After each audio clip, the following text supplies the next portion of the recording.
आदिशक्ती तुळजा भवानी,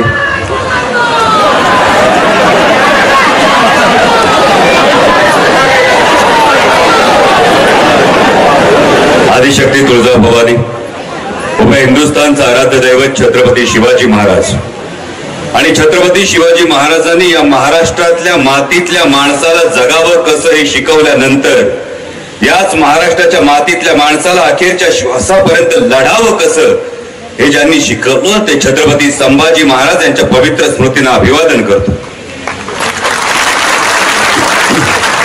आज या घरच्या स्वागत मेळाव्यासाठी उपस्थित असलेले महाराष्ट्र राज्याचे माजी उपमुख्यमंत्री, माझे कायम मार्गदर्शक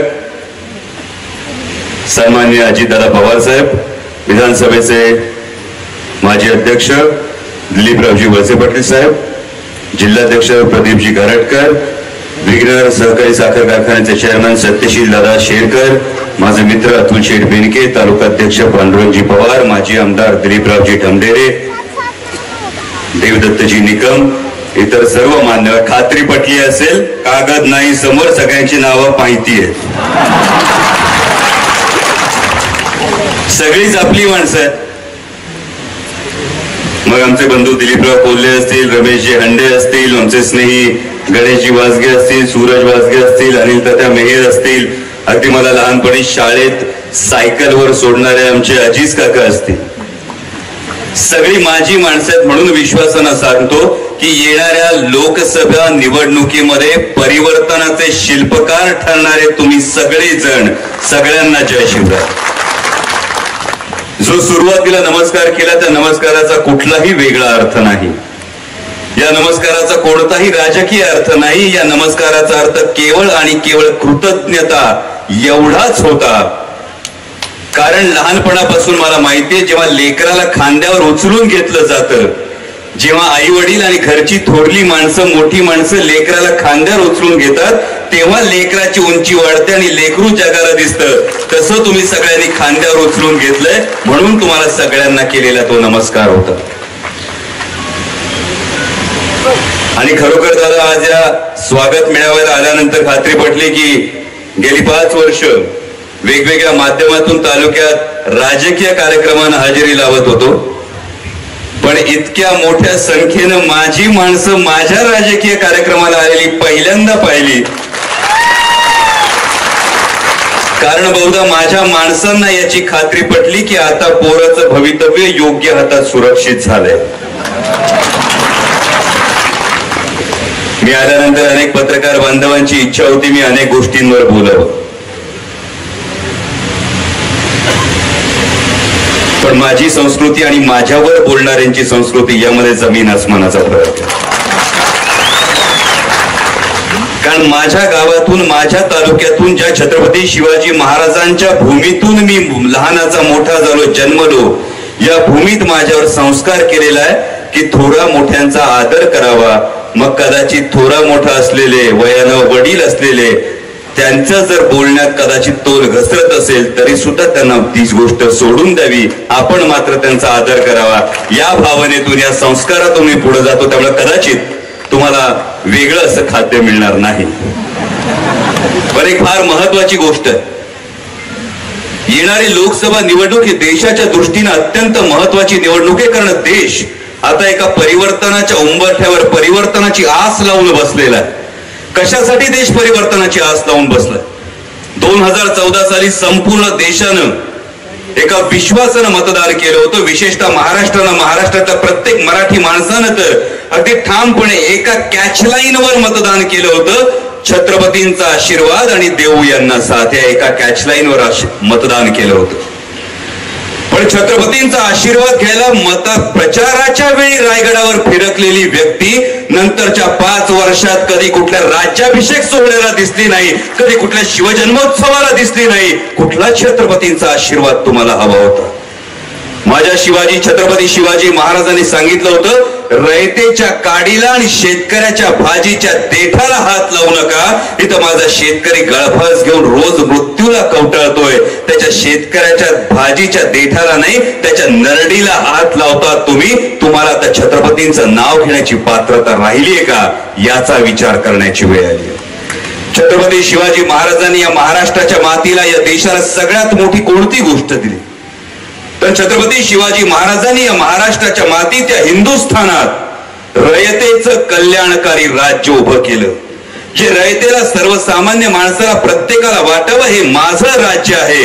आज केंद्रात चाललेलं सरकार बघितलं तर हे रयतेचं राज्य आहे की 1-2 राज्य आहे आणि 4 उद्योगपतींचं राज्य आहे, असा संभ्रम तुमच्या माझ्या मनात आल्या वाचून राहत नाही. मध्यंतरी एक दुर्दैवी घटना घडली, जी पुलवामाची घटना घडली. ही अत्यंत दुर्दैवी घटना होती, पूर्ण मान्य. देशाच्या सुरक्षेच्या दृष्टीने घडलेल्या कोणत्याही घटनेचं राजकारण केलं जाऊ नये, ही गोष्ट मला तेवढीच मान्य. पण तरी सुद्धा या घटनेनंतर काही प्रश्न माझ्या मनात निर्माण होतात. कारण 3.5-4 वर्षांपूर्वी जेव्हा नोटाबंदी झाली तो दिवस आम्ही आजही विसरलेलो नाही. कारण बँकांच्या बाहेर भल्या मोठ्या रांगा लावल्या. माझ्या माता भगिन्यांनी कुठं डाळीच्या डब्यामध्ये, कुठं तांदळाच्या डब्यामध्ये, कुठं लपवलेल्या सगळ्या नोटा बाहेर काढून दिल्या होत्या. पण ते सगळं आम्ही सहन केलं होतं. कारण आम्हाला सांगण्यात आलं होतं की देशातला सगळा काळा पैसा बाहेर येईल. आम्हाला सांगण्यात आलं होतं की हा जो काळा पैसा आहे, या काळ्या पैशानं पाकिस्तानातल्या दहशतवाद्यांना फंडिंग केलं जातं आणि म्हणून अतिरेकी कारवाया वाढतात.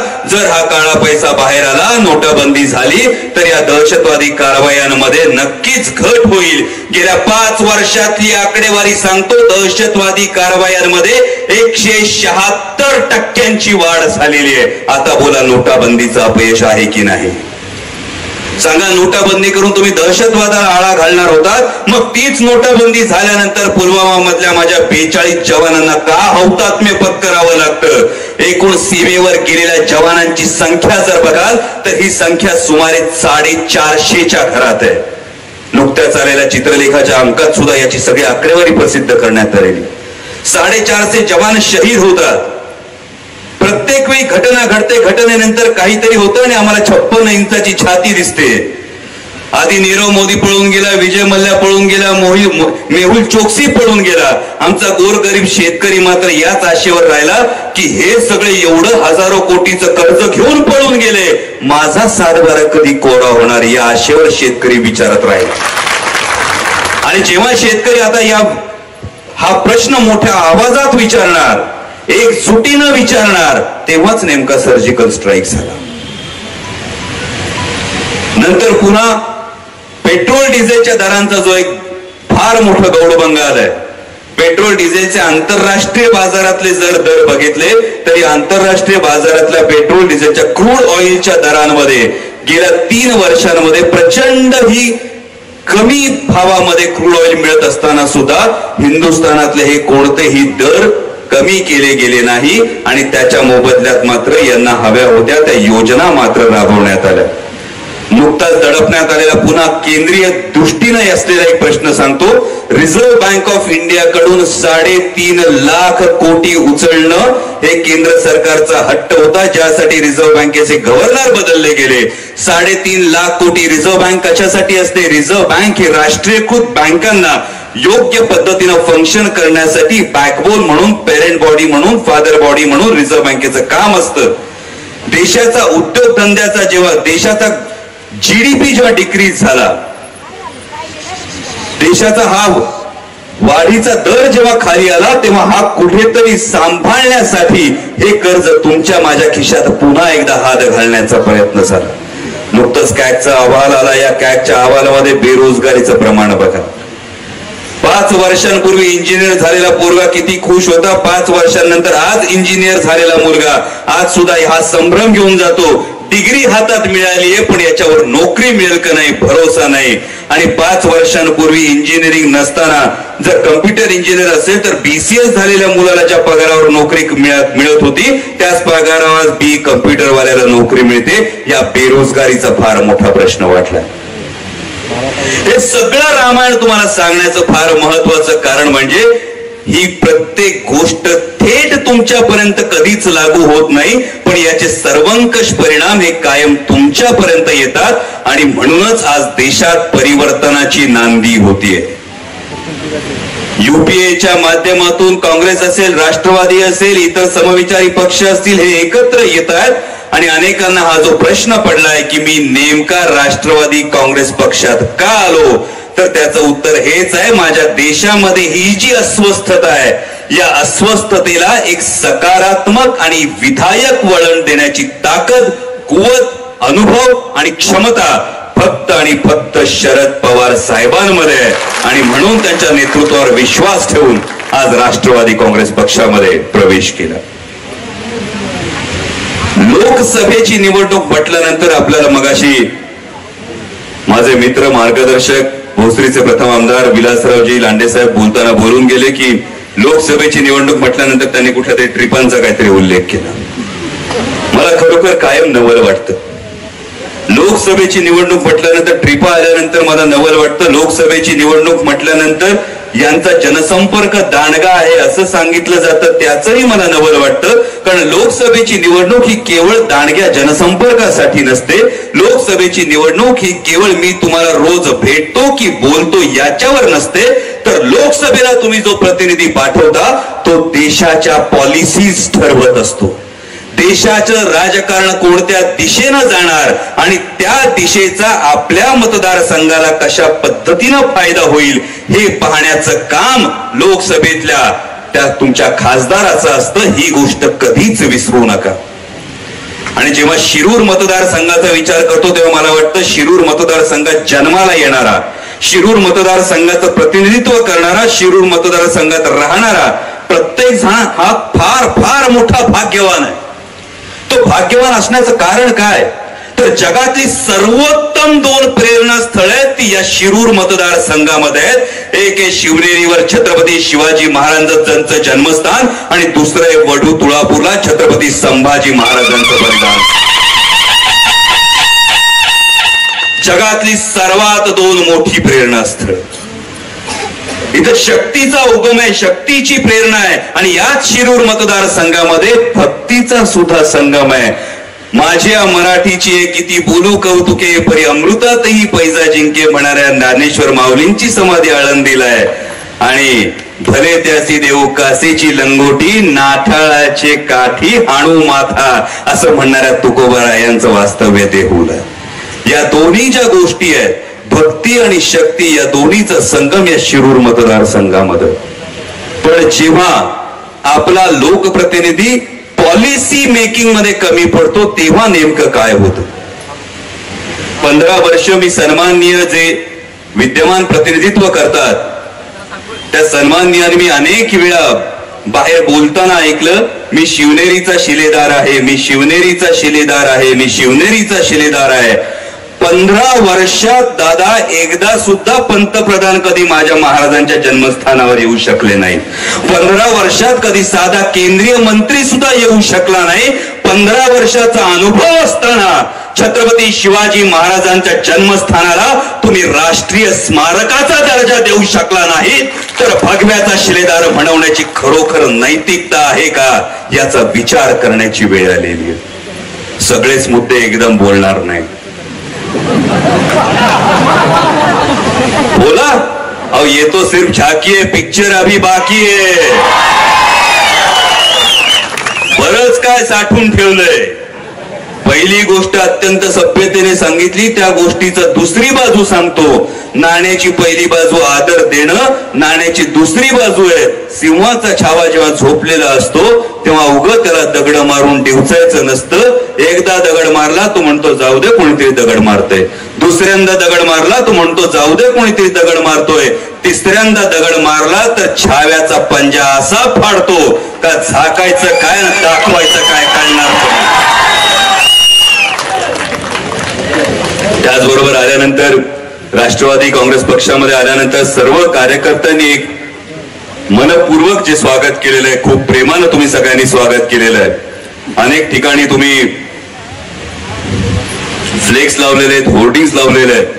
पण या माध्यमातून माझं सगळ्या कार्यकर्त्यांना एक कळकळीचं सांगणं आहे, तुमचं प्रेम हे नक्कीच समजू शकतो, पण छत्रपती संभाजी महाराजांच्या वेशभूषेतले कोणतेही फोटो कृपया कुठल्याही फ्लेक्सवर कुठल्याही जाहिरातीमध्ये वापरू नका.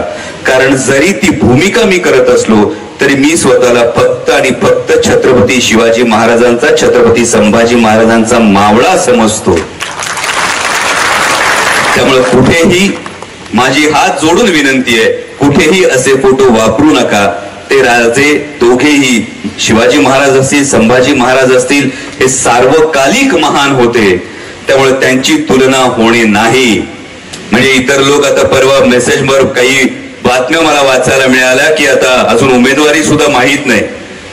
कारण मी फक्त शरद पवार साहेबांच्या विचारांवर विश्वास ठेवून राष्ट्रवादी काँग्रेसमध्ये आलेलो आहे. पण काहींनी अशी बातमी दिली की आता शिवाजी आणि संभाजी असा सामना होणार का.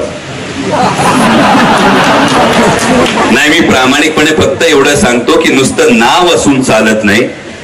ही जेव्हा दोन्ही नावं येतात तेव्हा त्या गोष्टी तुमच्या विचारात असाव्या लागतात, तुमच्या आचारात असाव्या लागतात, तुमच्या कृतीत असाव्या लागतात. आणि जर त्या असल्या तर नंतर असे प्रश्न पडण्याची कधी गरजच उद्भवत नाही. त्यामुळे आता मगाशी माजी आमदार दिलीपराव ढमढेरे असतील, सत्यशील दादा शेरकर असतील, या सगळ्यांनी एक इच्छा व्यक्त केली की या माध्यमातून जुन्नर तालुक्याला प्रतिनिधित्व मिळावं. पण प्रामाणिकपणे सांगतो, प्रतिनिधित्व कोणाला मिळावं, उमेदवार कोण आहे याचा अजिबात विचार करू नका. फक्त एक गोष्ट लक्षात ठेवा, ही परिवर्तनाची नांदी आहे, ही परिवर्तनाची संधी आहे. आणि एक मराठी माणूस ज्याला उभा महाराष्ट्र तळहाताच्या रेषांवर असावा तसा माहितीये, एक मराठी माणूस ज्याला शेतकऱ्यांची नस माहितीये, एक मराठी माणूस जो या मातीला आपली आई मानतो आणि या मातीतल्या माणसाचं दुःख आपलं मानतो, असा आपला मराठी माणूस शरद पवार साहेबांच्या रूपानं दिल्लीच्या उच्च पदाच्या जवळ पोहोचण्याची ही संधी आहे. आणि दिल्लीच्या उच्च पदावर मराठी माणूस असणं हे तुमच्या माझ्या कल्याणाच्या कुलपाची चावी उघडण्यासारखं आहे. त्यामुळे उमेदवार कुठल्या तालुक्यातला, उमेदवार कोण याचा विचार करण्यापेक्षा खासदार हा राष्ट्रवादी काँग्रेस पक्षाचा आणि काँग्रेस आघाडीचा असला पाहिजे, एवढाच एक विषय डोक्यात ठेवा. आणि तो विषय डोक्यात ठेवून पुढे जाल तर मला वाटतं येणारा काळ हा नक्कीच आपला असेल. उद्या कोणी म्हणेल की अमोल कोल्हेने इथे येऊन शिवसेनेच्या भगव्याला किंवा महाराजांच्या भगव्याला ललकारलं का, तर मुळीच नाही. माझी प्रामाणिक इच्छा एवढीच आहे, ती म्हणजे छत्रपती शिवाजी महाराजांच्या भगव्याची महती जी आतापर्यंत दिल्लीच्या दरबारात पोहोचली नाही, ती यथार्थपणे पोहोचवण्याचं काम करण्यासाठी आलेलो आहे. आणि आयुष्यभर हे काम असंच चालू राहील. ज्या स्वराज्य रक्षक संभाजी मालिकेच्या माध्यमातून सध्या तुम्ही सगळे प्रचंड अलोट प्रेम करता आहात, कोणत्याही परिस्थितीत ही मालिका बंद होणार नाही. काल सुद्धा आज पहाटे 5:30 पर्यंत शूटिंग केलंय, रात्रभर शूटिंग केलंय, सकाळी दिवसभर फिरतोय. परत कोणी सांगायचं नाही अमोल कोल्हे वेळ देणार का नाही. ठरवलं तर अमोल कोल्हे काहीही करतो. कारण परवा मला एक गोष्ट विचारली एका पत्रकाराने एक गोष्ट विचारली मला की साहेब तुमचं नाव पाहिजे होतं, तुमचं शिक्षण पाहिजे होतं, आणि तिसरा प्रश्न विचारला, साहेब तुमची कास्ट काय तेवढी कळेल का. क्षणभर थांबलो आणि विचारलं, भावा या गोष्टीची खरंच गरज आहे का. कळलं नाही रे, ते आम्हाला छापायला लागेल, ते गोष्टीची गरज आहे. म्हटलं ज्या गोष्टीमध्ये माझं कोणतंही कॉन्ट्रीब्युशन नाही त्या गोष्टीचा अहंकार किंवा न्यूनगंड बाळगणं हा माझा स्वभाव नाही. त्यामुळे माझी जात घ्यायची असेल तर लिहून घ्या, माझी जात आहे छत्रपती शिवाजी महाराजांचा मावळा. कारण कारण छत्रपती शिवाजी महाराजांचा मावळा या एका मावळा नावाच्या 3 अक्षरी शब्दांमध्ये 18 पगड जातींचा समावेश होतो। या 3 अक्षरी शब्दांमध्ये सगळ्या पंथांचा, सगळ्या प्रांतांचा समावेश होतो आणि या 3 अक्षरी शब्द एकच प्रेरणा देतात, ती म्हणजे राष्ट्रप्रेमाची। आणि त्या राष्ट्रप्रेमाला साथ घालण्यासाठी आलोय। पुन्हा एकदा कळकळीने सांगतो, पुन्हा पुन्हा नक्की येईन। अनेकांनी प्रयत्न केलाय।